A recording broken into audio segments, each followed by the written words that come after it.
Sempre me perguntei por que não existe nenhum político por aí que simplesmente se coloque diante das câmeras e diga exatamente isso. Erramos, mas todos sabemos que não foi por acaso. Parecia haver um roteiro lá fora. Resposta de Maximilian Krah. Simo, eles não podem admitir. No momento em que eles admitirem, todo o castelo de cartas desmorona. E então, de repente, o coronavírus é questionado. Ou melhor, a questão do clima é questionada. Todas as guerras que estão acontecendo lá fora são questionadas. E é por isso que eles continuam com a mentira, porque eles presumem que as pessoas vão continuar paralisadas pelo medo, talvez até mais ainda. E aí nem chegam mais a questionar a narrativa anterior de alguma forma. Sim, não há mais tempo, né? Estamos cada vez mais pressionados nesta era de pandemias. Se houver dizimação da população por essas medidas, e elas estão ficando cada vez mais fortes, porque a Organização Mundial da Saúde ele vai impulsionar fortemente esse programa X para os seus investidores. Agora seremos constantemente confrontados com obrigações de vacinação.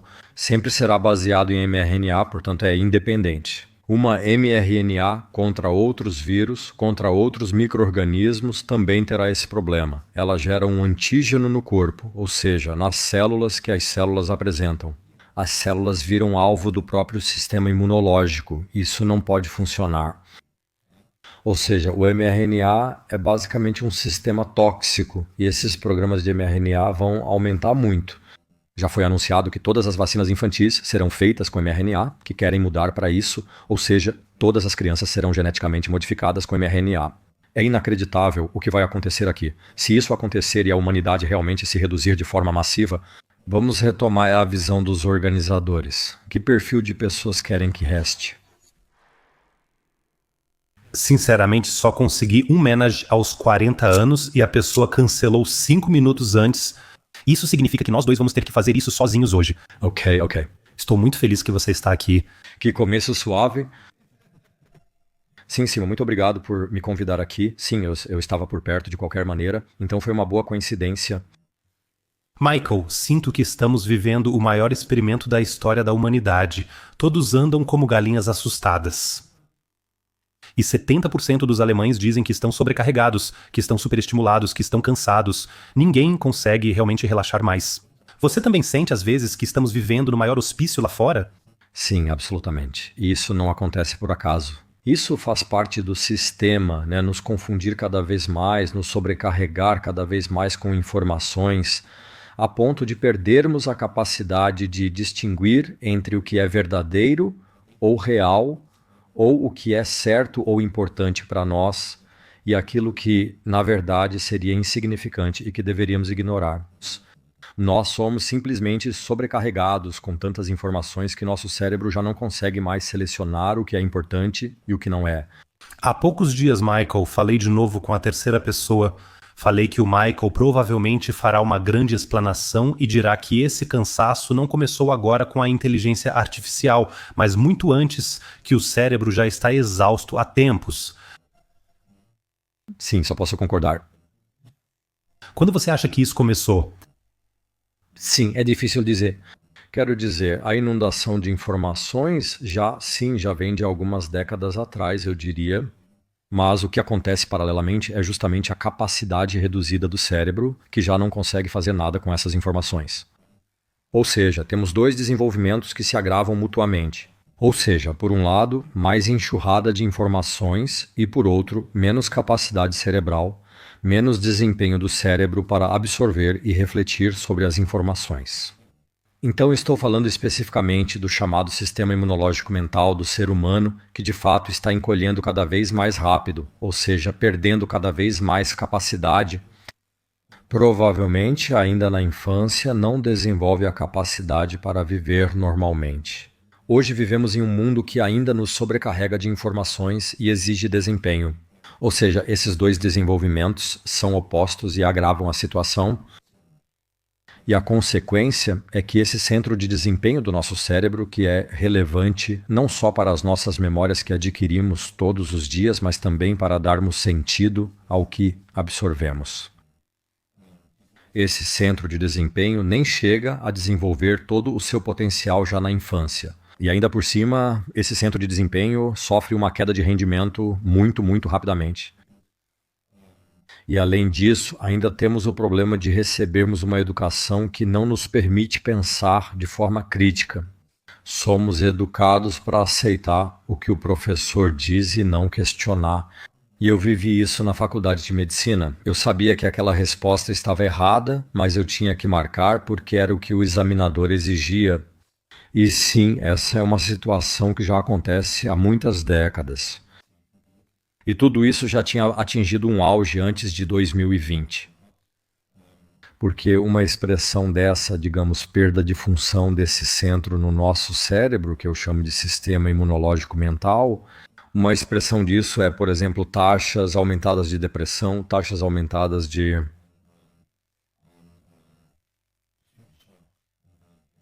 perda de resiliência psicológica e principalmente de curiosidade. Então, realmente, curiosidade, buscar novos caminhos, ter pensamentos alternativos, pensar... Sim, é assim mesmo, está certo. Ou será que eu posso... Existem outras maneiras de ver a situação? Essas são funções do sistema imunológico mental. E um efeito clínico da perda é o cansaço crônico. As taxas de depressão, que, por exemplo, em 2019 atingiram um pico de todos os tempos, no mundo todo, globalmente. E o terceiro é, claro, o desenvolvimento massivo do Alzheimer, que começa exatamente ali, nesse centro do sistema imunológico mental, vamos chamar pelo nome o hipocampo. Acho interessante. Depois volto a falar sobre alguns pontos. Você citou esse condicionamento pelo sistema de saúde e educacional. Às vezes eu tenho a sensação de que lá fora muitas pessoas precisam desse medo. Elas de alguma forma precisam desse estímulo de medo. É um pouco como uma droga. O cérebro pode ficar viciado em medo? Bem, todos nós temos nossa zona de conforto, talvez, mas eu preciso discordar um pouco disso. Não queremos viver com medo, não consigo imaginar isso. Na verdade, todos nós queremos uma vida em que, sim, onde estamos em um ambiente agradável. Ou seja, não em um ambiente tóxico, né, onde não sabemos o que os outros tramam. A gente prefere muito mais se cercar de pessoas que nos querem bem, com quem podemos discutir. Não devemos apenas concordar com tudo ao nosso redor. Então, quem tem um sistema imunológico mental saudável fica feliz em discutir com outras pessoas porque quer saber o que os outros sabem que ele não sabe. Porque nosso cérebro é uma máquina de aprendizado social e só podemos aprender quando algo novo nos é apresentado. Então, pessoas que sempre me contam o que eu já sei são absolutamente entediantes para mim. Elas não me fazem avançar e nosso cérebro quer progredir. Então, esse eu que menciono aqui, que não avança, está, na verdade, integrado em nosso patrimônio genético. Essa necessidade de expandir nosso conhecimento, porque isso é necessário para a sobrevivência. Sempre foi vital para a sobrevivência adquirir novas experiências e transmiti-las para a próxima geração. Esse mecanismo foi tão essencial para a sobrevivência que praticamente integra nosso patrimônio genético. Eu diria que esse é, em grande parte, o verdadeiro pecado original dos seres humanos. O pecado original é, na verdade, curiosidade. Ela é transmitida adiante, mas é transmitida justamente na função do sistema imunológico mental. E quando essa função está comprometida, porque esse sistema são simplesmente retirados nutrientes vitais de que ele precisa para se desenvolver. Coisas bem simples ou até coisas básicas como movimento e outras coisas. Porque antigamente, quando eu me movimentava, eu adquiria experiências. Quanto mais eu me movia, mais meu horizonte de experiência se expandia. Eu então descobri onde posso conseguir água fresca nova para minha família, onde posso encontrar talvez onde vive uma truta, um lago onde eu possa pescar peixes, onde estão as árvores que talvez deem ótimos frutos. Então, quando e onde posso encontrar alguma coisa, ou onde estão as fontes de perigo, quais são as regiões ao redor que eu preciso evitar? Que eu possa avisar meus membros, família e tribo, não vão lá, é perigoso. Mas sem essa ampliação do nosso horizonte de experiências, nós não teríamos conseguido sobreviver. E essas experiências fazem com que isso ocorre de forma interessante. Ao nos movermos, hormônios são liberados e tornam nosso corpo mais apto. Todos nós conhecemos eles. Eritropoetina aumenta glóbulos vermelhos, hormônios do crescimento fortalecem os músculos. Resumindo, ficamos mais em forma fisicamente ao nos exercitarmos, mas o interessante é que todos esses hormônios que melhoram nossas capacidades físicas, ao mesmo tempo também ativam o crescimento do nosso sistema imunológico mental aqui em cima. Ou seja, a atividade física promove o crescimento e o aumento da capacidade do nosso sistema imunológico mental. E vivemos em um mundo onde há cada vez mais falta de movimento. Ou seja, estamos reduzindo, e esse é apenas um exemplo de muitos que eu poderia dar, em várias áreas da vida, onde o mundo moderno, talvez sem intenção, mas no final das contas, por se tornar cada vez mais artificial, faz com que o sistema imunológico mental encolha em vez de crescer. Ela não adquire desde o início a capacidade ou tamanho em volume. É possível medir isso com uma ressonância magnética, verificando o volume desse centro de desempenho. E já na infância não atinge o tamanho, o volume que deveria ter para ser totalmente funcional. Normalmente ele continuaria crescendo ao longo da vida, mas ocorre o oposto. Ele encolhe.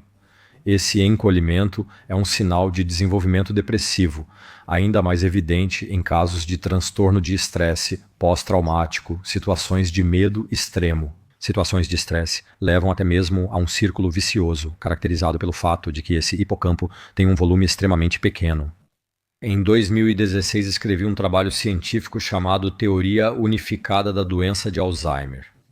E lá eu comprovei que a diminuição do hipocampo e essa falta de formação de novas células cerebrais para a qual ele é responsável, isso acontece, por exemplo, quando me movimento. Mais células nervosas são produzidas nesse hipocampo, de modo que meu repertório de experiências pode crescer em vez de encolher.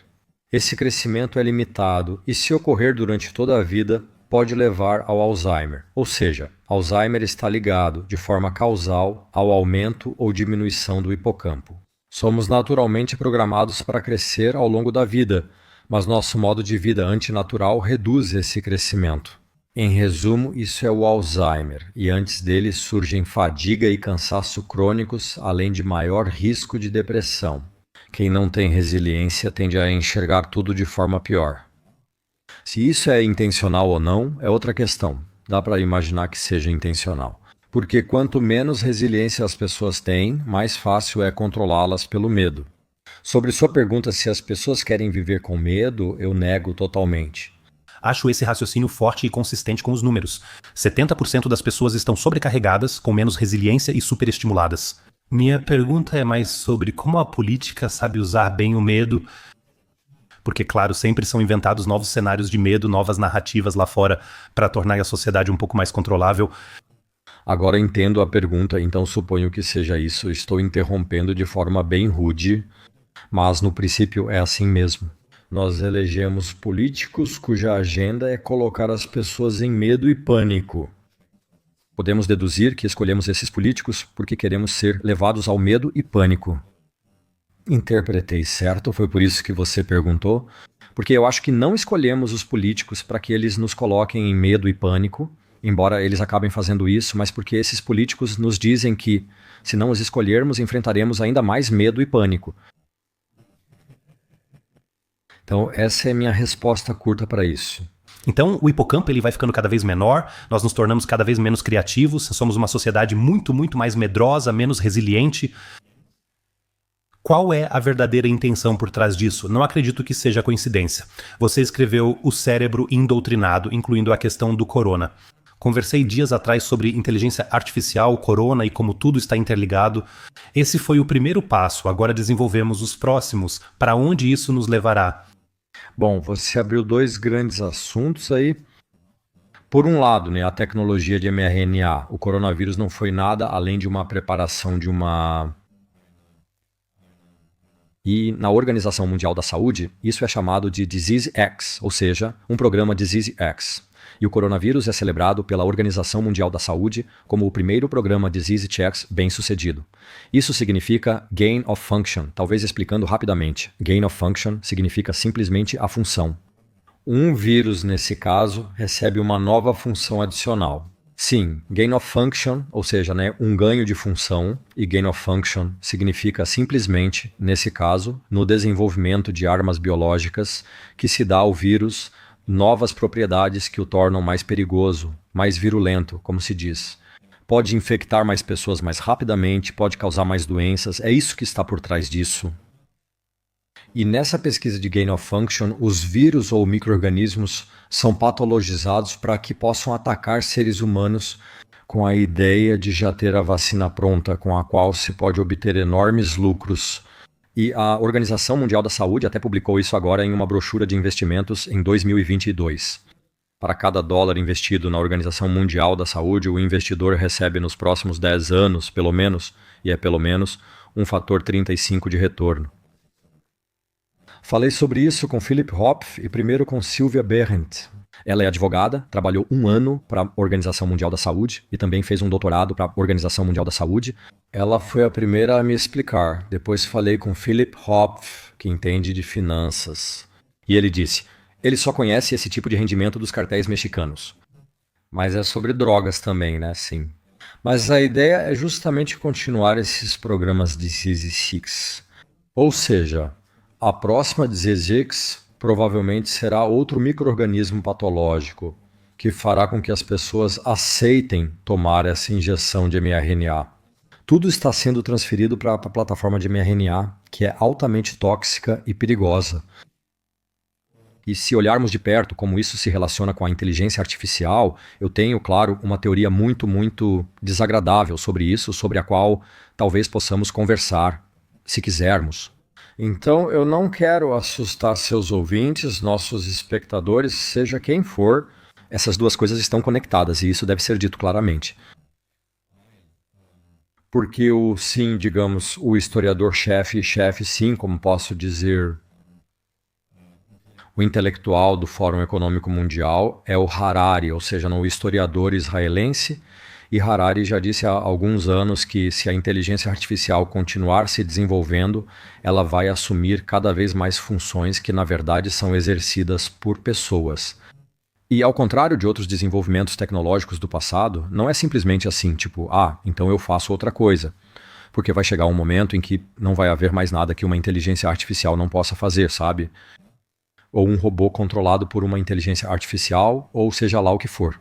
E ele já tinha perguntado naquela época, isso foi há 2 ou 3 anos. Eu também abordei esse tema no meu livro, O Cérebro Indoutrinado. O que vamos fazer com as pessoas velhas e inúteis? E a resposta foi mais ou menos assim, videogames e drogas, ou seja, medicamentos. Mas de fato essas pessoas, do ponto de vista climático, que é defendido pelo mesmo grupo, são uma catástrofe climática. Pessoas inúteis são apenas emissores de dióxido de carbono, 2, e isso já foi até calculado. Ou seja, é necessário reduzir a humanidade. Se você analisar os números do primeiro programa de mRNA bem-sucedido, segundo a Organização Mundial da Saúde, e o retorno do investimento, que Bill Gates, como investidor, obteve cerca de 35 vezes.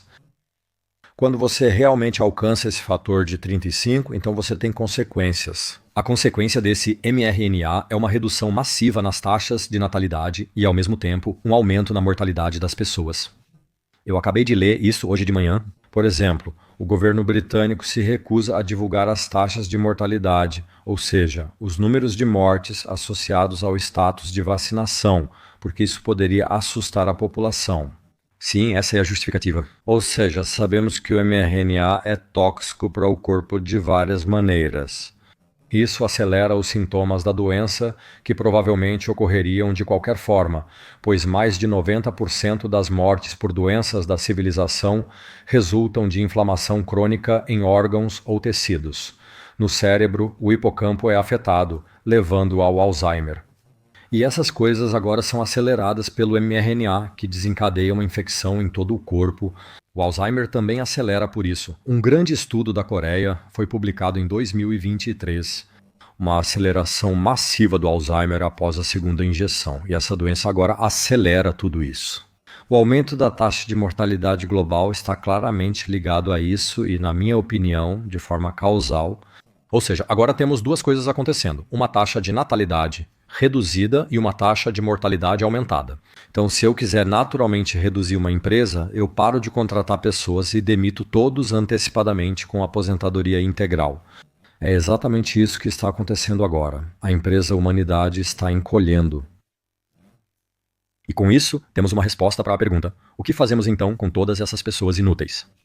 Ou seja, a inteligência artificial vai acabar servindo apenas para que os super ricos, de alguma forma, sei lá, que tipo de vida eles imaginam para si mesmos.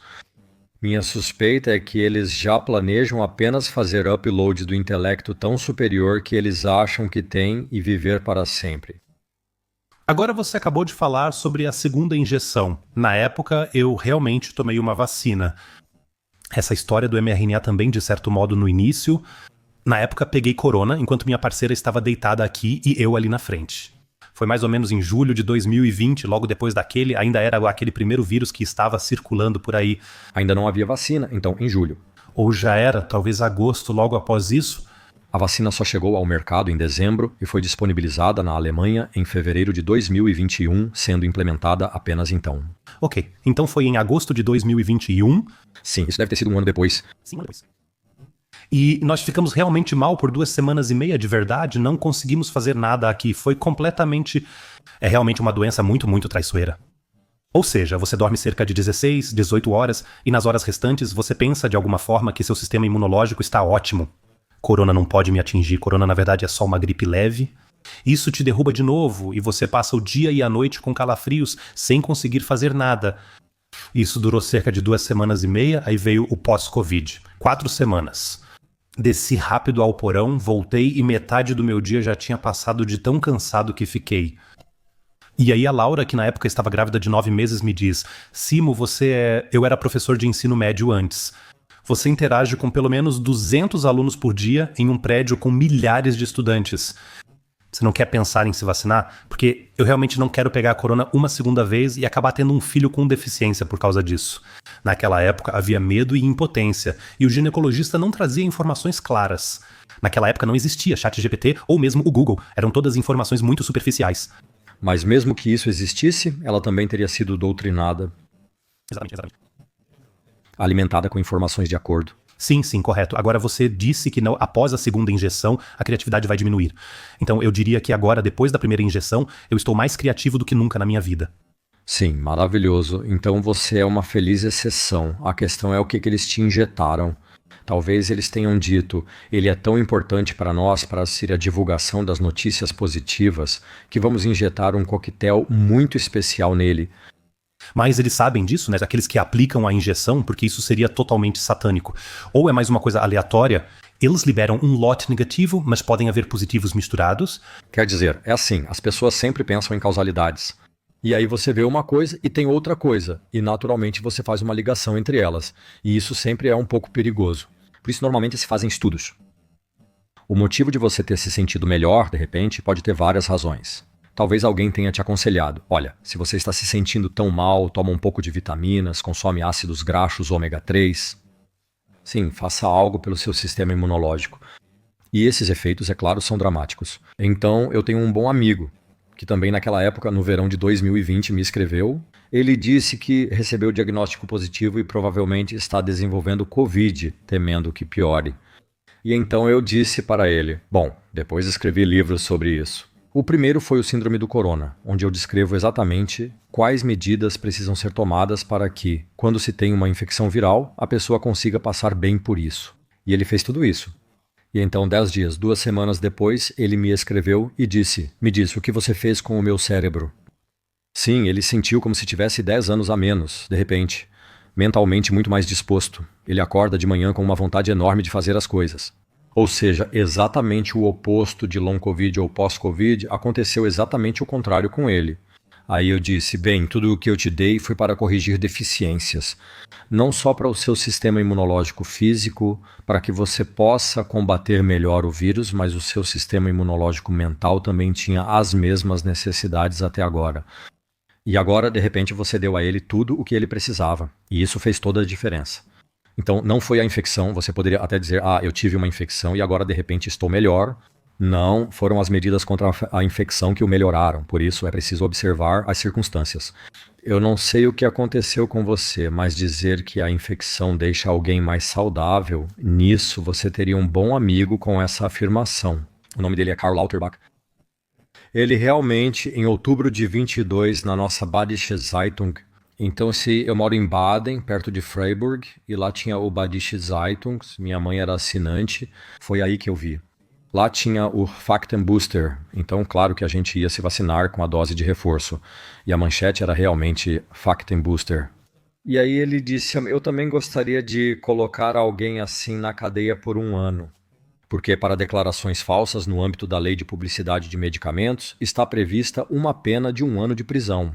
Porque ele diz ali que essa vacina contra a corona ajudaria contra a demência. 1 ano depois, dados da Coreia mostraram que o oposto era verdade. Já expliquei detalhadamente, antes mesmo do estudo coreano, como isso funciona tecnicamente e biologicamente e por que essa vacina acelera o Alzheimer no cérebro doutrinado. Quais aspectos, por assim dizer, foram clonados nessa pesquisa de ganho de função em Wuhan para criar o vírus, que são neurotóxicos e, entre outras coisas, também aceleram doenças como Alzheimer, esclerose lateral amiotrófica e Parkinson.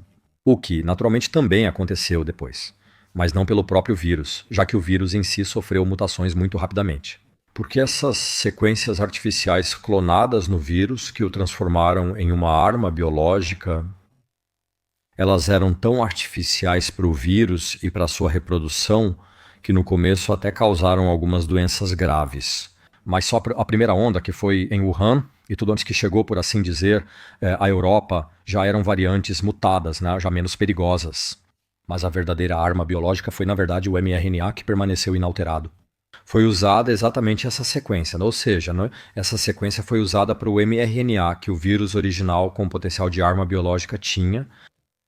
Como eu disse, isso foi rapidamente enfraquecido por mutações, enquanto o mRNA não pode sofrer mutações. Ela é naturalmente injetada em sua forma inalterada. E sim, nesse sentido, aliás, essa é uma pergunta que em breve vou fazer na comissão de inquérito, porque justamente temos todos os tipos de defensores da vacinação sentados à nossa frente. E essa pergunta eu vou fazer na próxima comissão de inquérito. E eu já digo isso aqui agora porque suponho que ainda não será público até eu estar sentado na comissão de inquérito. Ainda vai continuar em segredo o que eu vou perguntar. Mas eu vou perguntar, claro, se essas pessoas que defenderam a vacinação publicamente, e todas elas tinham cargos de destaque, se elas teriam recomendado isso caso soubessem na época pela Merkel ou pelo seu sucessor ou pelo Sr. Drosten que na verdade uma arma biológica estava sendo injetada aqui. Porque todos eles já sabiam naquela época. O Serviço Federal de Inteligência havia descoberto, na época, durante a Operação Sarema, que havia até 95% de probabilidade de o vírus ter vindo de um laboratório de armas biológicas. No final de janeiro de 2020, soube-se quais sequências do vírus da imunodeficiência humana foram clonadas, especialmente aquelas que paralisam nossas células T e o sistema imunológico. E tudo isso já era conhecido. Mas, ao mesmo tempo, foi criada uma narrativa de que veio de um, mercado de morcegos, mercado de peixes, ou seja lá o que for, mas essa narrativa realmente foi criada. E foi criada por aqueles que geraram o vírus. E eles assumiram a liderança. E essa narrativa fez com que as pessoas naturalmente pensassem: é só um vírus que simplesmente passou de alguns animais para os humanos. E agora precisamos vacinar. E então, de certa forma, faz sentido. Você pega essa sequência que codifica o vírus, se você for usar mRNA, o que, claro, foi uma grande besteira. Do ponto de vista imunológico, foi um desastre para a humanidade, mas é a nova plataforma. Poderíamos ter usado proteínas na vacinação, seria fácil assim. Ou ainda mais simples, simplesmente fornecer a todas as pessoas os nutrientes essenciais que lhes faltam, para que a infecção nem aconteça no inverno por causa da deficiência. Sim, mas indo direto ao ponto, a questão seria justamente essa. Se eles soubessem, ou seja, se a senhora Merkel tivesse divulgado o que ela sabia, que é uma arma biológica, eles realmente teriam recomendado aos seus protegidos que se vacinassem, se soubessem que o que está sendo aplicado aqui vem de um laboratório de armas biológicas? Estou curioso para saber qual será a resposta. Eles realmente sabiam de tudo, porque sempre existe esse princípio. Guerras são preparadas, elas não acontecem da noite para o dia. E você não pode me dizer que todos esses roteiros que foram lidos por todos os líderes mundiais não soaram parecidos? Era uma narrativa igual no mundo todo, e qualquer um que fosse contra essa narrativa era duramente combatido de todos os lados. Com certeza, pelo menos foi como percebi, havia um roteiro combinado lá fora. Sim, foi uma manobra militar internacional. Quero dizer, o principal financiamento vem do Pentágono, isso nós sabemos. Ontem palestrei sobre isso no Bundestag. O principal financiamento para essa pesquisa de armas biológicas em Wuhan foi feito pelo Pentágono. E muito rapidamente tudo isso também se tornou uma operação global, ou seja, aqui na Europa, um exercício da OTAN. E isso significa que tudo foi organizado e implementado de cima para baixo. E isso naturalmente causa medo. Curioso, também estive nessa conferência. Ontem palestrei no Bundestag e outra pessoa falou lá. Acho que era um ex-chefe de polícia, não do Serviço Federal de Inteligência, mas sim da polícia, sim, o mais alto cargo. E ele também disse, o único motivo pelo qual a Suécia seguiu um caminho diferente foi porque naquela época ainda não era um país da OTAN. O único motivo pelo qual a Suécia pôde agir sozinha foi porque eles ainda não pertenciam à OTAN, por assim dizer. Essa foi para mim a primeira explicação lógica de por que um país saiu do padrão. Então, fora isso, você está completamente certo. Tudo foi organizado e orquestrado de cima para baixo e a narrativa também foi criada dessa forma. E é justamente por isso que surge a pergunta: se a narrativa não tivesse sido criada e fortemente sustentada por um senhor Drosten, que sempre afirma, sim, esse é um vírus totalmente natural, e faz isso de forma muito veemente. Também tenho nesse meio tempo os e-mails que circularam no início de fevereiro de 2020, nesse grupo que criou essa narrativa. E até mesmo Francis Collins, que era o chefe dos National Institutes of Health na época, ou seja, a agência de pesquisa mais poderosa dos Estados Unidos da América que fazia parte desse grupo, chegou até a reclamar. Com Fauci e, se não me engano, também com Fahar, que convocou toda aquela reunião na época e que agora é o cientista-chefe da Organização Mundial da Saúde. Ele reclamou sobre o motivo pelo qual o Drosten, entre outros, se opunha tão veementemente à teoria de que isso poderia ter vindo de um laboratório. Então, totalmente absurdo, né? Mas esse era justamente o discurso. Veio da natureza e, por isso, essa vacina, digamos assim, seria menos problemática. Mas quando se sabe que era uma arma biológica que foi injetada nas pessoas, e justamente a parte perigosa da arma biológica, já comentei em entrevistas, conversas e no livro Cérebro Doutrinado, que escrevi, ao inserir esse sítio de clivagem da furina, entre outras coisas, além das outras sequências de vírus da imunodeficiência humana que atacam o nosso sistema imunológico, as células T, esse sítio de clivagem da furina é, claro, uma marca registrada, ou seja, uma característica de armas biológicas. Ele é encontrado em todo tipo de arma biológica. No Ebola, em todos os lugares você encontra esse sítio de clivagem da furina. E por causa disso, quando isso se tornou conhecido, houve então essa conferência de emergência. Precisamos garantir que isso não seja visto como arma biológica. E esse local de clivagem da furina, eles também deixaram exatamente assim no mRNA. E quando eu imagino a arma, ou seja, essa arma biológica do vírus, basicamente a bala é a subunidade S1, que se forma quando esse local de clivagem da furina é cortado pela furina do próprio corpo. A bala é disparada e atravessa a barreira hematoencefálica. E eu consegui comprovar que essa subunidade S1 do spike, que atravessa da barreira hematoencefálica, é realmente neurotóxica e desencadeia novas informações. Esse é um dos motivos do desenvolvimento do Alzheimer. Acho impressionante seu envolvimento em várias áreas. Você citou o Bundestag e a comissão de inquérito. Sinto que nada realmente acontece lá fora. Ao analisar os protocolos do RKI, percebo que 95% foram censurados. Estamos sendo governados por verdadeiros gangsters. Veja a Christine Lagarde, por exemplo.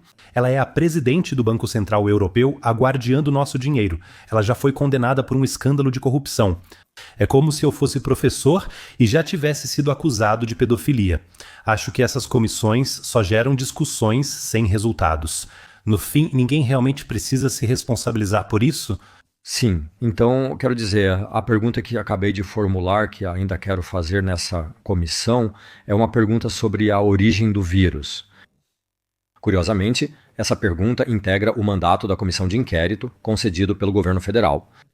Ou seja, a maioria dos que inicialmente foram responsáveis pela pandemia aqui e pela implementação na Alemanha. Ou seja, colocaram realmente a raposa para cuidar do galinheiro, ou melhor, colocaram o bode para cuidar do jardim, o que na verdade é quase uma minimização do problema. Na verdade foi mais como, sim, as pessoas que são responsáveis por tantas mortes e tanto sofrimento, que na verdade deveriam ser levadas a julgamento, agora foram transformadas em juízes, promotores, juízes, tudo ao mesmo tempo. E uma questão é completamente ignorada, a origem do vírus. A comissão ignora totalmente a origem do vírus, não é discutida. E eu já disse bem no começo que isso deveria ser tema, mas ninguém se interessa. Não dá para conseguir isso. E a comissão é estruturada de forma que você até pode sugerir quais especialistas quer, mas eles podem ser rejeitados a qualquer momento. Ou seja, você não tem nenhuma chance, se estiver pensando de forma oposicionista aqui, tentar romper com tudo isso, você não tem chance nenhuma. Tudo isso é um teatro de marionetes, uma farsa e, no fim das contas, só serve de fachada. E eu disse ontem na minha palestra também, acredito que o objetivo, basicamente, é desviar a atenção do que o governo está fazendo paralelamente, que é implementar todas as normas internacionais de saúde. Acabaram de aprovar uma lei onde, no momento em que Tedros, também um criminoso que está à frente da Organização Mundial da Saúde, que na verdade deveria ser procurado com um mandado de prisão internacional por crimes contra a humanidade em seu próprio país. Se ele agora sussurrar no microfone, temos uma nova pandemia. Após uma mudança em 2009, essa pandemia nem precisa causar mortes ou doenças graves. Já basta que de alguma forma ele esteja definido que é algo novo. No momento em que isso acontece, ele pode governar diretamente na Alemanha, né? Pode governar diretamente a ponto de opiniões alternativas, pensamentos alternativos, ou seja, até mesmo o canal que você mantém aqui ou o que eu mantenho, onde ainda podemos falar sobre isso e informar as pessoas, tudo isso pode ser proibido por lei. Então, esse princípio de lei foi criado, é uma lei contra a desinformação. E o governo, ou seja, Tedros, a Organização Mundial da Saúde, define o que é a verdade. E todo o resto é considerado pensamento herético, é proibido, com ameaça de punição.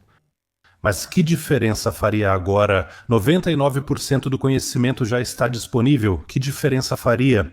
Quero dizer, você é obviamente o nerd extremo e você é um professor nessa área, você é um biólogo molecular e, claro, também tem todo esse conhecimento profundo. Mas para uma pessoa comum, na verdade, tanto faz se é uma arma biológica ou se foi criada em um laboratório em Wuhan. Né? Isso seria a mesma coisa. A questão é mais. Foi criado em laboratório em Wuhan como uma arma biológica? Esse é realmente o tema. Outra questão. Surgiu espontaneamente na natureza? E como eu disse, se surgiu por acaso na natureza, então tem outras características. A perspectiva psicológica já muda. Uma arma biológica é diferente de um vírus natural. Sim, como eu disse, não surgiu na natureza. A probabilidade disso surgir na natureza é de 1 para... Eu diria que é muito mais de 1 trilhão. Apenas o local de clivagem do flúor que calculei tem chance de cerca de 300 bilhões de ocorrer na natureza. E isso ainda nem foi levado em consideração a otimização como o local de ligação enzima conversora de angiotensina ou a inserção do vírus da imunodeficiência humana para a interação com células T. E quando você entende, esse é o diferencial psicológico, que se trata de uma arma biológica e que a parte destinada a esse uso agora deve ser injetada em mim como material de engenharia genética. Quero dizer, quem deixa uma arma ser injetada em si mesmo? Quem coloca uma bala na própria cabeça? Sim, quero dizer, quem faz uma coisa dessas? Então eu diria logo de cara, a pergunta que você acabou de me fazer é uma diferença enorme, não é? Tem que haver uma diferença enorme entre eu saber que estão me injetando uma arma biológica ou eu simplesmente produzir um antígeno através do mRNA que deveria me proteger contra um vírus descontrolado que surgiu aleatoriamente na natureza. Isso é uma diferença enorme, porque aí alguém teria que me explicar. Espera aí, arma biológica, sim, o que essa arma biológica faz? O que ela faz no meu corpo? É só uma proteína spike de um vírus, mas logo se torna uma arma biológica atacando células T. Coronavírus normalmente atacam o trato respiratório. Sim, e de repente atacam o meu sistema imunológico. As células T são importantes para o sistema imunológico, ou seja, para a minha vigilância, por exemplo, de células cancerígenas que surgem. Essa é a função das células T. Se essa vigilância não acontece mais, eu desenvolvo um câncer acelerado. Ou se o meu sistema imunológico não funciona mais, fico mais suscetível a infecções. O que vemos é câncer acelerado, estamos vulneráveis. Isso significa que a redução da humanidade faz parte dessa construção, faz parte dessa arma. E o próprio vírus não era a arma, porque essa alteração que foi clonada nele foi descartada relativamente rápido. Eu também posso explicar o porquê. Muito simples, pelo fato de que no início era considerado um vírus tóxico, um vírus perigoso. Um vírus significa toxina, ou seja, um vírus que deixa as pessoas muito doentes. Ele não consegue se espalhar bem, não consegue se multiplicar. Mas a moeda com a qual a evolução faz, digamos assim, o seu... Sim, ela mede suas habilidades pelo número de descendentes produzidos. A evolução não diz, quero criar um vírus melhor. Ela só quer criar um vírus. Na verdade, ela nem quer nada. Mas a eficiência ela é medida pelo número de descendentes. Sim. É um vírus muito perigoso que mata o hospedeiro rapidamente, tornando óbvio que ele está doente. Todos evitam e mantêm distância, então a propagação se limita localmente. Mas um vírus que ataca minhas vias respiratórias se multiplica ali e, com qualquer tossidinha leve, que é tudo do que eu tenho, sim, se espalha para o próximo que também tosse de novo. De repente o vírus se espalhou por todo lado. Isso é a Omicron. Mas esse também é um dos motivos pelos quais as partes tóxicas do vírus desapareceram relativamente rápido.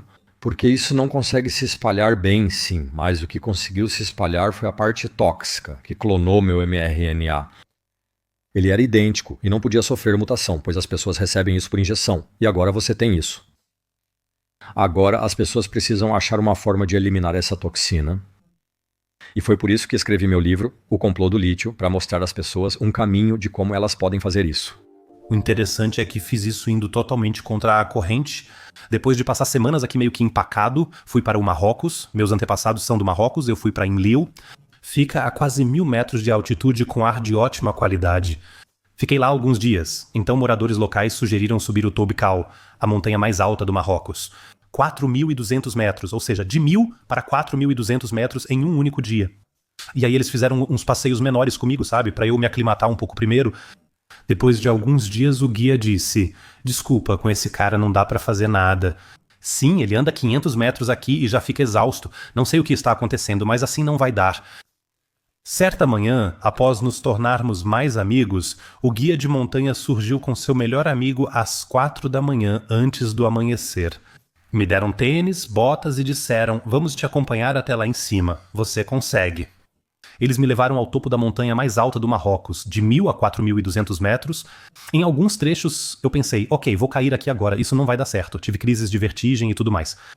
Provavelmente só tive uma experiência de quase morte e depois disso nunca mais tive problemas respiratórios. E eu tinha as hemácias, elas ainda estavam... Depois voltei para a Alemanha, se em vez de levantar 40 quilos na academia, de repente consegui levantar 80. E então provavelmente eliminei de alguma forma essa primeira injeção ou simplesmente me reinventei um pouco, apesar da primeira injeção. Essa é a minha explicação. Além disso, essa injeção, graças a Deus, é praticamente uma espécie de roleta russa. Eu dei o exemplo antes. Colocar a bala, colocar a arma na cabeça. De fato, as pessoas fizeram isso sem saber, mas na verdade estavam jogando roleta russa. Bill Gates até reclamou uma vez que essas coisas saíam das fábricas sem ter a função que ele queria. Provavelmente mais de 90% eram cartuchos de festim. Claro, o cartucho de festim ainda era desconfortável se estourasse na pele ou atingisse o músculo, mas não continha aquele mRNA estável em quantidades necessárias para realmente causar problemas no corpo. Pois acredito que, se fosse desse jeito, haveria mais mortes e uma queda maior nos nascimentos. Talvez por isso eu estivesse tão infeliz, não sei, mas por isso eu dei uma risadinha, porque eu tive minha primeira gripe... Também no final, sim, eu diria, nem sei exatamente quando foi, 2017, 2018. Minha esposa e eu estávamos, acho que peguei isso no voo para o Havaí, e nós estávamos no Havaí. Na verdade, fiquei de cama quase todos os dias. Eu não estava me sentindo bem, e mesmo assim tentei me movimentar sempre que possível. Também chegamos a 4.200 metros no Mauna Kea, e com a minha gripe eu subi lá e fui me sentindo melhor a cada dia. Acho que é sempre bom desafiar um pouco o corpo, sabe? Testar os limites. E curiosamente foi também a 4.200 metros que eu superei minha gripe pela primeira vez. Muito bom. Você acabou de mencionar as balas de festim.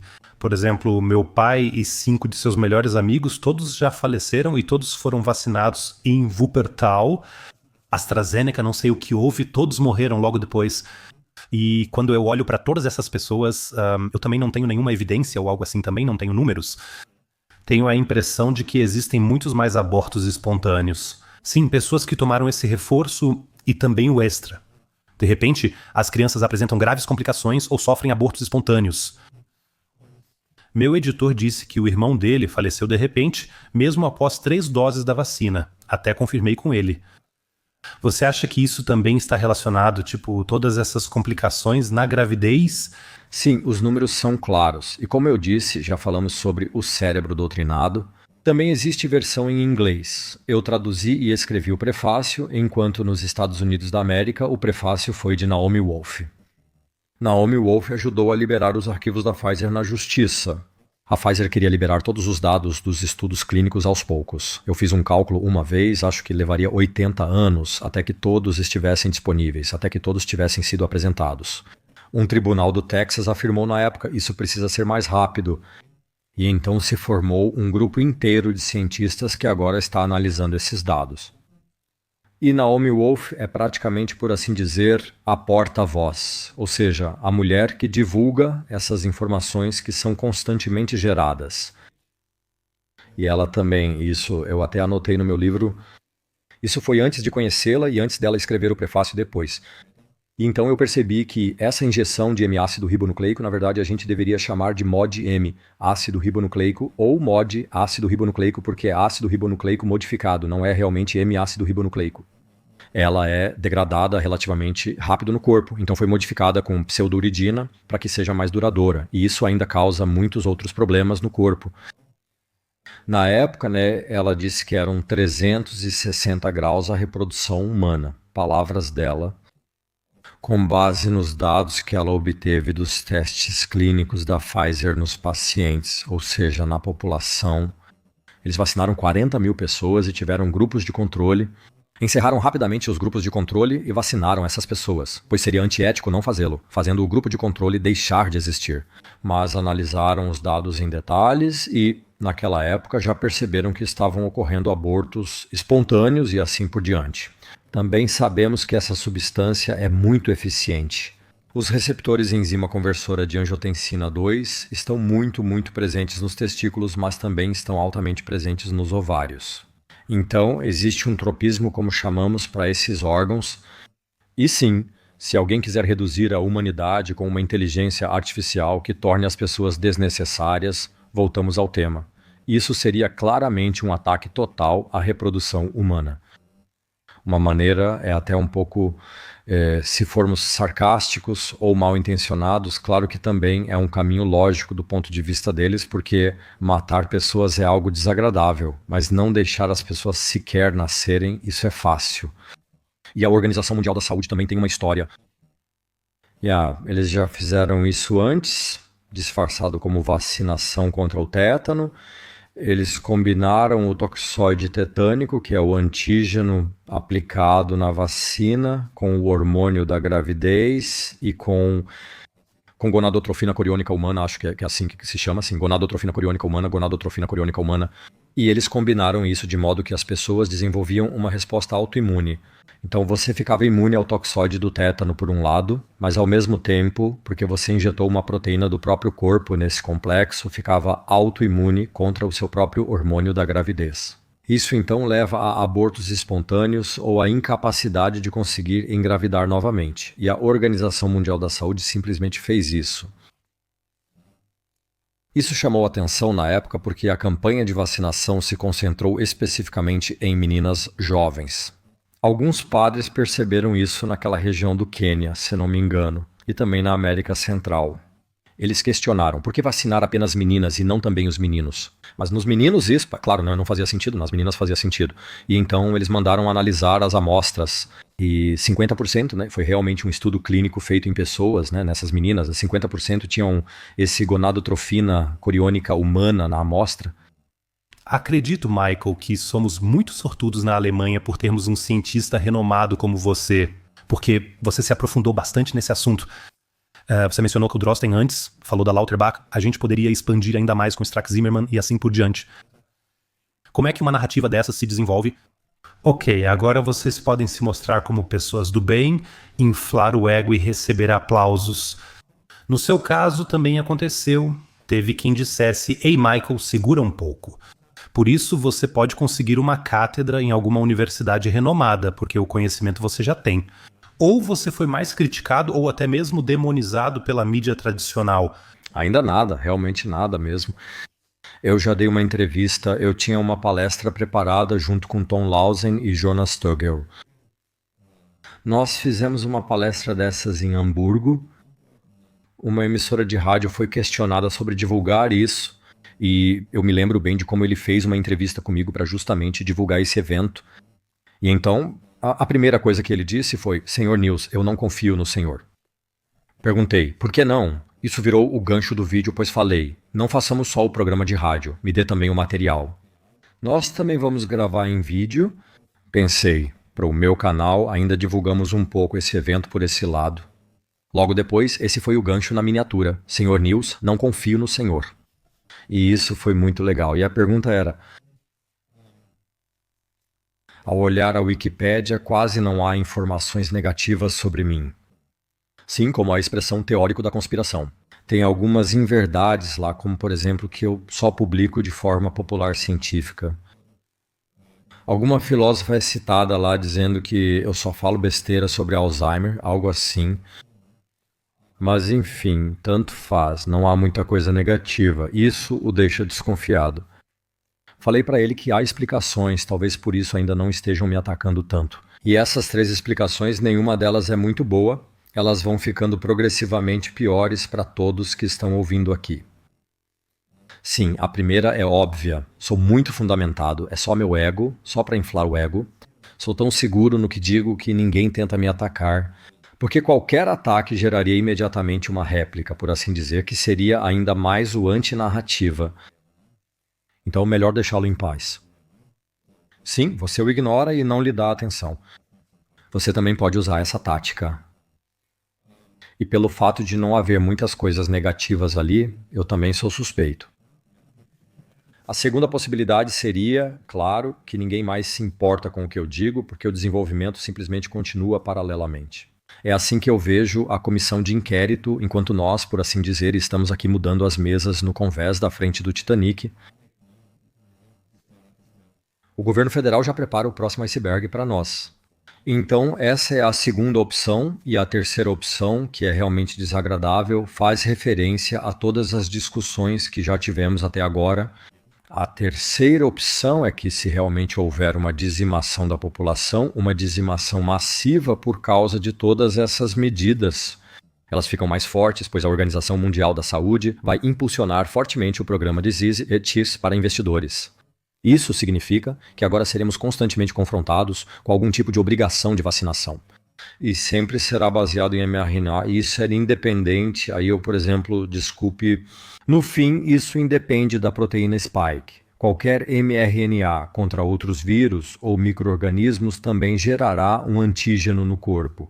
Ou seja, nas células, o que as células apresentam, e as próprias células se tornam alvo do próprio sistema imunológico. Isso não pode acabar bem. Ou seja, o mRNA é basicamente um sistema tóxico, né? Ou seja, quando esses programas de mRNA que vão aumentar massivamente, já foi anunciado que querem substituir todas as vacinas infantis por mRNA, ou seja, que todas as crianças sejam geneticamente modificadas com mRNA. É inacreditável o que pode acontecer aqui. Se isso ocorrer e a humanidade for drasticamente reduzida, e se a gente assumir de novo a perspectiva daqueles que estão organizando tudo isso, que tipo de pessoas eles querem que sobrem? Sim, pessoas medrosas que gostam de tomar injeção de mRNA porque ainda acreditam no governo? Ou serão pessoas que estão despertas que não deixam que façam isso com elas? Provavelmente esses são os que vão restar. Se esses já são os que restarão, eu realmente gostaria... E com eles, claro, criar um novo, sei lá, um belo novo mundo. Não sei o que eles querem criar, nem como veem o futuro, mas essas devem ser pessoas que estão despertas. E o que eu faço é tentar, neste momento, despertar as pessoas. Então, todos os meus livros, todo o meu trabalho servem para acender novamente a luz nas pessoas lá em cima. E essa é justamente a terceira resposta que eu dei, então. Talvez eu já sirva essas pessoas, por isso me deixam em paz. Tenho certeza que o admirável mundo novo chegará de qualquer forma, mas primeiro vai ficar tudo muito autoritário, muito digital lá fora, toda essa arquitetura de segurança digital que está sendo implementada, toda essa biometria, fluxos de pagamento que se unem, redes sociais e assim por diante. A ideia de abolir o dinheiro em espécie te assusta, ou você acha que é o próximo passo natural? Depois de terem doutrinado e exaurido o cérebro, a ditadura digital será o catalisador para reforçar ainda mais essa distopia, como você descreveu no início. Sim, vou consolidá-la totalmente. Tenho muito medo disso. Sim, eu costumo lidar com isso ignorando, mas também esclarecendo quando necessário. Mas antes de começarmos a mudar completamente nossa forma de pensar como sociedade, então, se a maioria da nossa sociedade não perceber isso relativamente rápido, tudo isso vai acontecer. Porque sim, todas as leis estão sendo formuladas e tudo vai avançar cada vez mais rápido, sim. O playground, isso foi um pouco de Denglish agora, onde tudo isso já está sendo praticado, é sempre na China. Na China também criaram a arma biológica, liberaram e observaram o resultado. E então, embora eu até possa argumentar que ela poderia ter sido criada em qualquer lugar do mundo, só para deixar claro. O lugar onde ela foi liberada não tem nada a ver com o fato de que ela precisava ter sido criada lá. Uma bela história foi criada só para poderem dizer que foi um acidente de laboratório, né? Mas todos nós sabemos que com certeza não foi isso. O programa Disease Six não funciona se eu depender de coincidências. Sim, eu não tenho um modelo de negócios baseado em gerar pandemias o tempo todo, onde pequenas empresas de biotecnologia de repente se tornam empresas multibilionárias, onde eu então faço negócios internos e realizo esse fator 35. Isso não pode funcionar se acontecer por acaso. E sim, e por isso eu também não acredito em acaso. Aliás, só para contar uma anedota rápida sobre isso, recentemente eu fiz uma entrevista com Gerald Hauser, também está no meu canal, foi muito bem recebida. Era sobre o fato de que a União Europeia tinha seu próprio jogo de simulação na época, em 2019, para se preparar para a pandemia. E se chamava Blue Orchid. Ele descobriu isso na época. E ele então, Gerald Hauser é um deputado europeu da Áustria. Visitei-o em Estrasburgo, onde nos encontramos em frente ao parlamento. Entrevistei-o sobre Blue Orchid e falei que tudo já estava planejado. Essa sequência específica, com baixíssima chance de surgir naturalmente, corresponde ao local de clivagem de flúor presente em uma patente da Moderna. MOD ácido ribonucleico, ou seja, Moderna MOD ácido ribonucleico. O ácido ribonucleico modificado já está no nome dessa empresa, e essa sequência da Moderna foi clonada ali. E eu falei sobre o fato de que o chefe da Moderna, já em 2019, sabia que haveria uma pandemia, quando ele deveria aumentar sua produção em um fator de 10.000. E ele conta isso em uma reunião do Fórum Econômico Mundial, dá para ver os símbolos do Fórum Econômico Mundial ao fundo, e ele fala isso em um grupo descontraído com algumas outras pessoas. Então, o chefe da Moderna conta como em 2019, e eu traduzi isso errado, mas já informei meus ouvintes e espectadores na época. Ele fala um inglês tão ruim que eu preciso colocar algumas palavras dele entre parênteses, porque eu realmente não sei o que ele disse. E em um momento, eu presumi que ele disse: nas horas extras, ou seja, nas horas mais tarde da noite, eu visitei meu chefe de produção, na fábrica ou na instalação, e perguntei para ele: o que você acha se no ano que vem a gente tiver que aumentar a produção de 100.000, seja lá o que for, por ano para mais de 1 bilhão? De doses de vacina, isso é um fator de 10.000. E ele disse: como isso é possível? E ele disse: sim, eu sei que vai haver uma pandemia, mas não era after hours, era after Davos. E depois que eu ouvi de novo, eu percebi. Então, ouvintes perceberam e me escreveram: Senhor News, não é after hours, é after Davos. Ouça de novo com atenção. Eu ouvi isso 100 vezes, é claramente after Davos. Ou seja, em Davos já se sabia, em 2019, que em 2020 haveria uma pandemia, onde a Moderna teria que produzir bilhões de doses com seus produtos, por assim dizer. E ele contou isso com muito orgulho nessa entrevista do Fórum Econômico Mundial, relembrando como ele teve essa bola de cristal lá em Davos, onde aconteceu o Fórum Econômico Mundial. É realmente impressionante. E então é assim, mas aí você precisa dos laboratórios. Nós já falamos bastante sobre isso antes. A questão era que tinha que vir da natureza, não de um laboratório. Do ponto de vista de que ninguém aceitaria injetar uma arma biológica ou que ninguém apoiaria a Organização Mundial da Saúde se soubesse que tudo isso é uma estratégia de investimento. Essas coisas não podiam virar públicas. Por isso fazia sentido liberar isso em Wuhan, talvez em um mercado de peixes, porque aí você pode dizer, bem, talvez em algum momento, quando não der mais para evitar, saiu do laboratório, mas de um laboratório chinês. Então temos aí, os chineses maus são os culpados.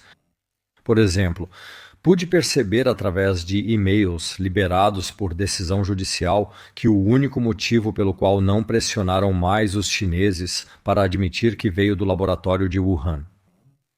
Isso vem de círculos americanos que estavam envolvidos nisso. O principal medo que eles tinham, e isso está literalmente escrito no e-mail, não queremos fazer aos chineses perguntas que também evitaríamos responder. Seu ponto é forte. Há 1 ano conversei com Maximilian Krah e isso sempre me fez refletir. Gaza e Ucrânia parecem distantes, mas o coronavírus impactou o dia a dia de muita gente. Por isso, muitos ainda não se sentem representados pela política. Sempre me perguntei por que nenhum político aparece e fala isso diretamente. Nós simplesmente erramos, todos nós sabemos disso, não foi por acaso, parece que lá fora existe algum tipo de roteiro. E eles querem isso. E então, a resposta de Maximilian Krah foi: Simo, eles não podem admitir isso. Quando admitirem, todo o castelo de cartas desmorona. E então, de repente, o corona é questionado, ou melhor, a questão do clima é questionada, todas as guerras que estão acontecendo lá fora são questionadas. E é por isso que eles continuam com a mentira, porque eles presumem que as pessoas vão continuar paralisadas pelo medo, talvez até mais ainda. E aí nem chegam mais a questionar a narrativa anterior de alguma forma. Sim, o tempo acabou e a pressão só aumenta. Como posso dizer, vivemos em uma era de pandemias com múltiplas crises. Também comentei isso no Cérebro Doutrinado, lá tem todo ano o Fórum Econômico Mundial entrega um relatório sobre tudo o que está por vir para a humanidade, onde estão todos os focos de crise.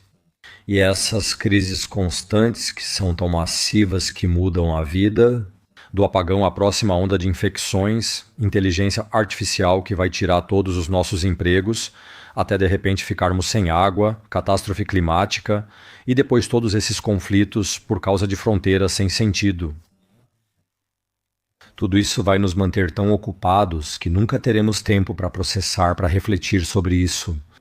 Também a comissão de inquérito, por exemplo. Quero dizer, o objetivo para 2027, em algum momento, deveria ser ter um documento escrito. Em 2027, a inteligência artificial multiplicou sua capacidade por 1000.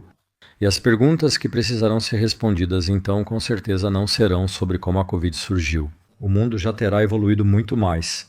Ou seja, só estão ganhando tempo, principalmente os gigantes da tecnologia, que ainda têm esperança que o gênio que eles soltaram da garrafa com a inteligência artificial, eles ainda possam controlar. Isso é uma ilusão, tenho quase certeza. Mas essa conversa talvez devêssemos ter com a Laura presente. Vamos direto ao assunto, pois agora temos uma ótima conexão.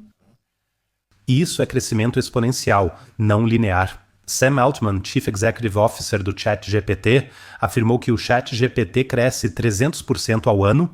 Em 5 anos, isso representa um aumento de 1.056 vezes.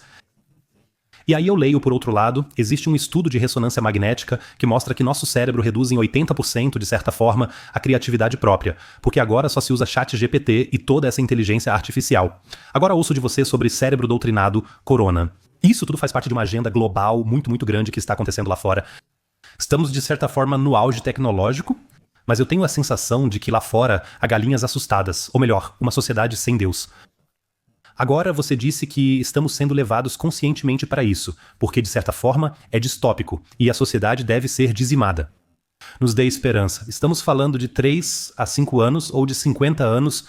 Como as pessoas devem lidar com isso antes de... Tem muita gente nos assistindo agora. Eles dizem, ok, eu preferia me enterrar vivo agora. Eu leio isso com muita frequência nos comentários. Não quero mais viver para ver tudo isso. Ou, graças a Deus, em 3 anos eu não estarei mais aqui. Ou algo assim. Mas de que horizonte de tempo estamos falando aqui? Esse é o problema do crescimento exponencial. Agora vai acontecer muito rápido. Tudo gira em torno da Agenda 2030, presente em todos os aspectos. E já faz 20 anos que li livros de Ray Kurzweil, que foi conselheiro de presidentes várias vezes. Ele é um especialista em inteligência artificial. Acho que ele também foi um dos primeiros a desenvolver esses sistemas de linguagem baseados em redes neurais e capacidade de aprendizado.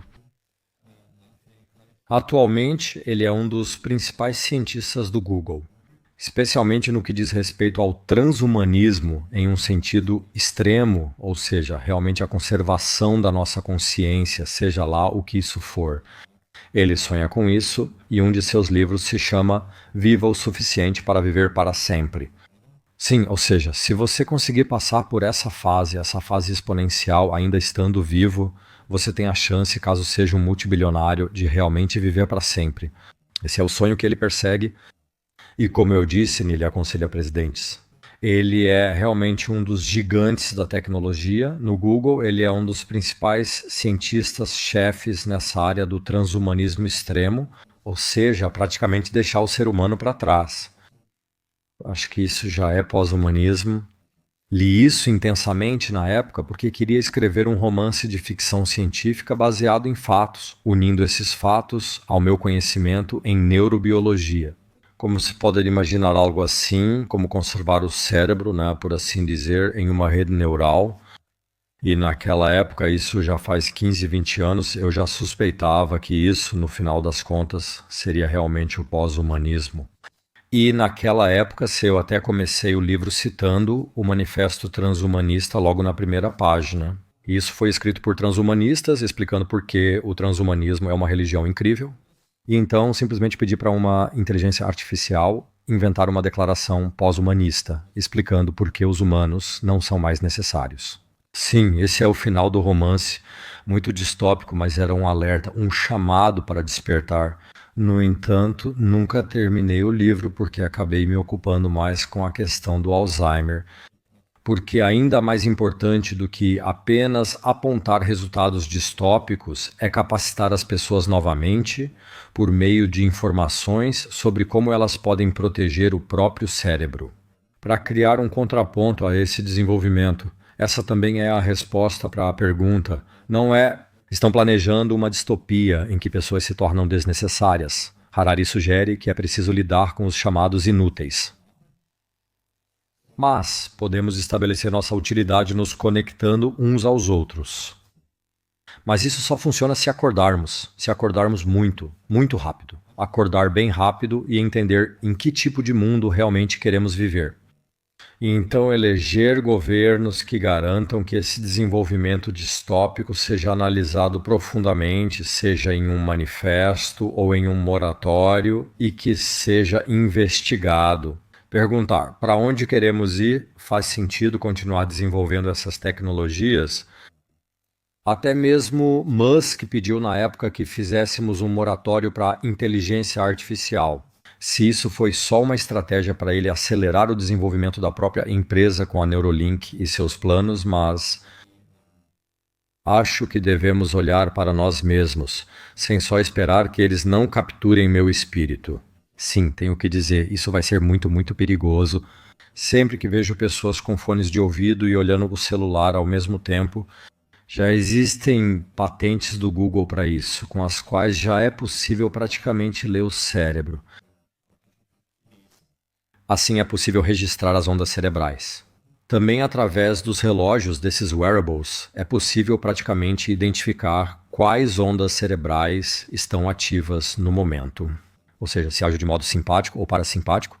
Isso significa que, se um psicopata vê alguém sendo massacrado em um vídeo, isso gera ondas cerebrais completamente diferentes nele do que em uma pessoa empática. E isso significa que eu já posso criar um perfil psicológico das pessoas apenas selecionando as ondas cerebrais ou os efeitos das minhas ondas cerebrais no corpo, através de wearables, através do controle dos músculos, correlacionando isso com o que a pessoa está vendo no momento. E isso é uma intervenção direta em nosso cérebro, e isso vai acontecer. E então, quase se pode até punir pessoas por crime de pensamento, ou seja, se eu não senti o que deveria sentir ao ver uma determinada imagem. E isso já está sendo celebrado na China. Então, lá, maquinistas já usam essas coisas na cabeça para que possam verificar, eles estão acordados? Então, quais ondas cerebrais estão ativas no momento? Ele está totalmente alerta ou já está quase adormecendo? Mas, de fato, se ao lado for mostrada uma imagem do grande líder e as ondas cerebrais disserem eu não gosto dele, então, por fora, ele pode até sorrir e dizer ah, legal, eu gosto do meu líder. O cérebro o engana, o trai. Sim, ouvi essa teoria do Harari. Você acha que isso acontece em 3 a 5 anos ou mais, tipo 20 anos? Isso tudo já está acontecendo agora. Isso tudo já está acontecendo agora. Tudo já ocorre agora, de forma paralela e exponencial. E o exponencial, a maioria das pessoas não entende, mesmo aquelas que apoiam tanto a inteligência artificial, que acham incrível, porque exponencial é algo abstrato. O ser humano, eu já li um livro inteiro só sobre o título infinito. Nós não conseguimos imaginar o infinito, mas o crescimento exponencial chega bem perto do conceito de infinito. Ou seja, algo que não conseguimos imaginar. Porque, e aí tem aquele velho exemplo do tabuleiro de xadrez com o grão de arroz. Você provavelmente conhece essa história, onde um jogador de xadrez na Índia estava, acho eu, diante do seu marajá, seja lá quem fosse com o jogo de xadrez, ele era o melhor jogador de xadrez do país. E o marajá desafia ele e pergunta, se você ganhar de mim, o que você quer como prêmio? Ele diz, só quero 1 grão de arroz na primeira casa e o dobro na segunda e de novo o dobro na próxima casa. E se você encher esse tabuleiro, ou seja, o tabuleiro de xadrez com grãos de arroz, então eu fico satisfeito. Não quero mais nada como recompensa. O marajá não conseguia imaginar o crescimento exponencial. Essa foi a colheita de arroz no fim desse campo, né? Acho que para os próximos 100 anos da humanidade. Cabe muito arroz aqui, são só 64 campos. E isso significa que quando você dobra, a partir de certo ponto, é assim que parece. 2, 4, 8, 16, tudo visível a olho nu. Só alguns grãos de arroz. No 30º e 40º campo, isso já cresce exponencialmente desde o início, mas de repente os números ficam incrivelmente grandes e em algum momento você acaba se aproximando do infinito.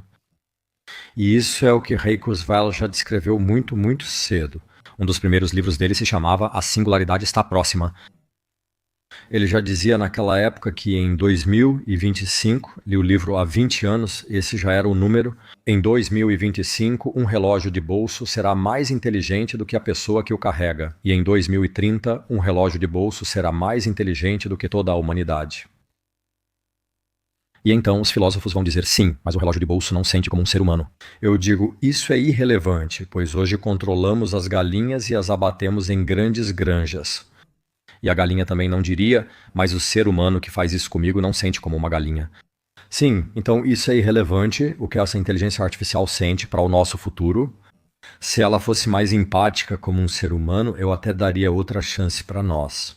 Justamente por não sentir como humano, vejo aí um grande perigo. Hoje nós realmente esboçamos muitas distopias por aí. Sim, é preciso mudar o rumo. Agora precisamos mudar o rumo. 70% dos alemães relatam exaustão, fadiga mental e superestimulação. Hoje, de certa forma, já identificamos mais ou menos a que isso pode estar relacionado. Como é que eles conseguem tirar essa toxina do corpo deles agora, de forma bem pragmática? O que vou dizer agora não serve apenas para quem tem toxinas, pois todos temos substâncias tóxicas. Todos nós precisamos fazer uma desintoxicação. Todos nós vivemos em um mundo onde sobrecarregamos o corpo com poeira fina, microplásticos, seja lá o que for. Precisamos, sim, estimular nosso metabolismo por um lado e garantir que esse metabolismo estimulado ajude a eliminar melhor as toxinas. E uma palavra mágica nesse contexto é autofagia, ou seja, significa literalmente se devorar, é um mecanismo antiviral, provavelmente o mecanismo celular mais antigo que existe. Ele já existia, como eu demonstrei no meu livro A Conspiração do Lítio, há 4 bilhões e 200 milhões de anos, ou seja, desde o início de toda a vida celular, último ancestral comum universal. O último ancestral comum universal de toda a vida na Terra, não apenas dos humanos. Toda planta aqui, sim, tem esse sistema, até mesmo as bactérias têm isso. E esse sistema garante que tudo o que não funciona mais no corpo seja reciclado. Não exagere na autofagia, ou substâncias saudáveis serão degradadas. Mas é justamente um mecanismo regulado, e esse mecanismo, como estou mostrando, é regulado, entre outras coisas, pelo lítio.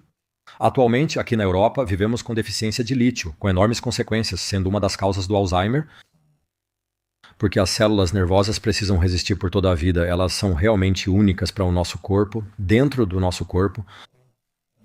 Por exemplo, uma célula do fígado absorve muitas toxinas, mas não precisa reciclar seus componentes de forma tão extrema, pois a célula inteira é reciclada com a produção constante de novas células hepáticas. E isso foi usado na mitologia grega, onde, se não me engano, foi Prometeu que foi acorrentado a uma rocha. A águia ou o abutre sempre vinha e comia seu fígado como punição. Isso só é possível porque o fígado está sempre se regenerando. O cérebro pode se regenerar, o hipocampo cresce e gera novas células. Mas todas as outras células do corpo, todas as outras células cerebrais, estão conectadas com outras células cerebrais, em parte através de mais de 10 mil chamadas sinapses. E as sinapses, essa soma de todas as sinapses, são o nosso eu. Quando eu reinicio meu cérebro de manhã, eu me pergunto, quem sou eu, na verdade, para voltar à vida depois do sono? E esse reinício funciona basicamente ao acionar essas sinapses, ao ativar essas sinapses. E quando essas sinapses se danificam, eu perco o meu eu, isso é o Alzheimer. E é por isso que as células nervosas não podem ser substituídas, elas precisam ser preservadas por toda a vida, porque essas conexões externas, essa rede com todas as outras células nervosas, é fundamental para manter nossa identidade. Por isso, as células nervosas precisam reciclar com muita eficiência. Ou seja, o motor, assim como em um carro antigo, precisa ser renovado constantemente, mas a forma externa do carro antigo, ou seja, a conexão com todos os outros, nesse caso, com todas as outras células cerebrais, precisa ser preservada. E é por isso que a reciclagem é tão importante. Por isso, a deficiência de lítio está associada a um risco maior de desenvolver Alzheimer. Mas essa autofagia também é o primeiro mecanismo responsável por garantir que materiais estranhos em uma célula sejam eliminados. Por isso também é um mecanismo antiviral de anticorpos muito potente. Isso significa que quando um vírus invade uma célula e basicamente quer assumir o aparato genético, toda a fábrica da célula, quer assumir o comando para que só o vírus seja produzido, esse mecanismo de autofagia pode justamente destruir o vírus. Ok, isso significa que as pessoas devem jejuar mais? Jejuar é uma possibilidade. Por isso, um estilo de vida natural é o 16-8, que sempre defendo, ou até 24. O ideal é passar a maior parte do dia sem comer, pulando o café da manhã e ficando sem comer o máximo possível. É um efeito de treino, pois quem não está acostumado sente fome pela manhã. Após alguns dias ou semanas, quando esses programas genéticos adormecidos em cada célula forem reativados, você consegue jejuar por períodos maiores. Esse jejum faz com que corpos cetônicos sejam liberados, produtos da quebra dos ácidos graxos no fígado. E os corpos cetônicos têm duas funções. São ativadores da autofagia, um supercombustível para o cérebro, independente da insulina, assim como o açúcar. E, ao mesmo tempo, curiosamente, são um ativador máximo da neurogênese no hipocampo, ou seja, o nosso hipocampo cresce até mesmo em condições de jejum. E esse jejum também pode ser ativado pelo lítio, ou seja, a deficiência de lítio inibe a autofagia, mas o lítio, em princípio, ativa a autofagia. E por isso, essa também é a minha recomendação. Além de um estilo de vida adequado, jejum, mais movimento, esportes, garantir que não faltem nutrientes essenciais. Convivência social. Tudo o que a gente precisa, eu descrevo de forma bem detalhada no meu livro O Complô do Lítio, no sentido de que isso também será a base para uma nova medicina do futuro, ou seja, uma medicina preventiva. Mas o essencial é que a autofagia seja ativada. E essa autofagia, por um lado, é responsável pela eliminação das proteínas spike. E um segundo componente, uma segunda chamada molécula-alvo do lítio, é a chamada glicogênio sintase quinase 3. E a glicogênio sintase quinase 3 provavelmente é o regulador central e mais importante de todos os processos biológicos em nosso corpo. Um processo importante que ela regula é a reação inflamatória, e essa reação é inibida pelo lítio. E parte do problema que resumimos como névoa cerebral é justamente essa inflamação, a neuroinflamação que as pessoas vivenciam. Praticamente como em uma doença, elas se sentem constantemente doentes e essa neuroinflamação crônica pode ser interrompida pelo lítio. Rapidinho sobre o lítio. Sei que você é considerado o deus do lítio e escreveu um best-seller sobre isso. Eu tomei recentemente, tive pesadelos terríveis e parei de tomar. Eu não tive esses pesadelos nem em 10 anos. Sim, Isso é normal? bom pra você, eu diria bom pra você, porque sim, eu também percebi isso em mim mesmo. Me contam isso o tempo todo. Eu fui bem a fundo nessa questão, também descrevi isso detalhadamente no livro. E o que o lítio faz através do glicogênio sintase quinase 3, aliás, é uma regulação melhorada do chamado ritmo circadiano, ou seja, o ajuste entre dia e noite. Com o lítio, a noite fica mais noite e o dia mais dia. O que significa que eu também durmo mais profundamente, porque a noite é para dormir. É um processo muito importante também para manter o hipocampo saudável, por assim dizer. O hipocampo precisa do sono. Eu vou ainda mais longe e digo que só precisamos dormir porque temos um hipocampo. É lá que ocorrem as principais ações que mantêm o hipocampo e nosso centro de memória autobiográfica funcionando até a velhice. A privação ou distúrbios do sono aumentam o risco de Alzheimer. Mas agora voltando ao assunto, esse sono profundo melhorado garante que as informações, ou seja, nas primeiras fases de sono profundo da noite, chamadas de slow wave sleep por causa das ondas cerebrais, slow waves, ondas lentas. É nesse momento que faço o upload das informações do dia do hipocampo para o que chamo de disco rígido neocortical. Na segunda fase do sono profundo, que ele é um sono profundo paradoxal, também chamado de rapid eye movement, por isso é chamado de paradoxal. Durante o sono profundo, os olhos se movem e o corpo se contrai levemente. O que ocorre é, seguimos com os olhos um sonho virtual, ou seja, esse mundo virtual que acontece no nosso cérebro nos sonhos. No entanto, só sabemos que estamos sonhando quando acordamos. Só então o hipocampo é reativado e registra o que aconteceu no cérebro nos últimos segundos ou minutos. Por isso só lembramos o final de um sonho, nunca como começou, pois nesse momento o hipocampo ainda estava dormindo. Mas se eu durmo mais profundamente agora, então também sonho mais profundamente. E quando sonho mais profundamente, isso significa que a conexão... É para isso que servem os sonhos, para que o conteúdo carregado do hipocampo, a experiência do último dia, agora seja conectado com conteúdos anteriores, memórias anteriores. E é por isso que acordamos um pouco mais sábios no dia seguinte. E quanto mais e mais intensamente essa conexão acontece, porque eu durmo mais profundamente, maior é a probabilidade de que esses sonhos profundos também sejam naturalmente pesadelos. Porque como uma pessoa já me escreveu, uma leitora me escreveu: Senhor News, desde que tomo lítio, sonho mais profundamente e intensamente, e contou o mesmo que você. Mas ela acrescentou uma frase muito simpática que eu também incluí no livro. Enfim, alguém organiza lá em cima. E por isso só posso dizer, sim, os pesadelos serão proibidos quando lá em cima estiver tudo arrumado. Uau, isso foi realmente... deu até arrepio e foi super bem descrito. Eu poderia conversar com você por horas. Acho que nunca tive um especialista, um cientista tão renomado aqui na mesa.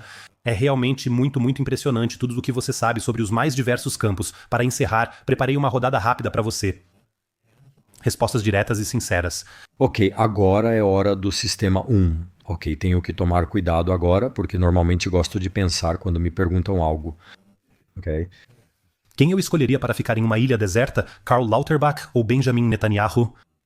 Meu Deus, isso é uma pergunta capciosa, não é? Isso pode ter várias interpretações. Já recebi respostas criativas. Sério mesmo? Não faço ideia como se diz em inglês between a rock and a hard ball ou algo assim. Não acho que exista uma boa resposta. É realmente uma pergunta pegadinha. Quem te conhece melhor, sua esposa ou o ChatGPT? Minha esposa, pois falo bem menos com o ChatGPT. O que tem mais efeito, alimentação ou mente saudável? Ambos não podem ser separados. O que prejudica mais a saúde, açúcar ou política? Com certeza política. Doença, inimiga ou professora? Professor absoluto. Sempre refletimos só sobre o que dá errado. Na última pergunta, pode responder mais detalhadamente? Se você pudesse dizer algo para a sua versão de 20 anos hoje, o que seria? Sim, eu recomendaria a ela que lesse meu livro A Estratégia Matusalém. Talvez em 2 ou 3 frases para os espectadores que ainda não leram. Sim, porque simplesmente está escrito lá o que eu só consegui aprender com muito esforço nos últimos 15 anos. Uma ambição que eu, por exemplo, tinha aos 20 anos era participar dos Jogos Olímpicos como maratonista. Corri maratonas com certo sucesso, mas adoecia a cada 4 a 6 semanas. Sim, eu perdi cabelo nessa época, isso foi durante a faculdade de medicina. Agora, olhando para trás, sei que não dava atenção aos micronutrientes. Eu não fazia ideia de que o treino é importante para melhorar o desempenho, mas que a regeneração é pelo menos tão importante quanto. Sim, ou seja, até mesmo os motivos pelos quais eu fiz isso talvez fossem errados, por isso eu também trabalhei com uma ambição completamente equivocada. Ou seja, eu não quero mais voltar para a época em que eu tinha 20 anos, porque eu sei tudo o que eu fiz de errado naquela época. E como minha vida era difícil e como tudo ficou mais fácil quando eu tive a percepção que depois coloquei no meu primeiro livro, justamente a estratégia de Matusalém. Então, se eu pudesse fazer uma viagem no tempo, eu entregaria esse livro para o meu eu do passado. Isso é impactante, Michael. Preciso de um tempo para assimilar. Foi realmente um show de fogos de artifício neurais. Mas o que eu posso dizer com certeza é que acho muito legal que você não tenha se destacado nos últimos anos apenas como alguém que quer parecer bom, mas sim porque você realmente é uma boa pessoa. Notei isso várias vezes em nossos encontros e conversas. Você não tenta embarcar em qualquer narrativa só para inflar seu ego e receber aplausos do lado errado. Você é realmente uma boa pessoa, você realmente tenta construir essas pontes lá fora, tenta, de alguma forma, tornar o mundo um lugar melhor. Por isso, muito obrigado. Estou ansioso pelo seu próximo livro, que deve ser lançado em breve e virá best-seller rapidamente.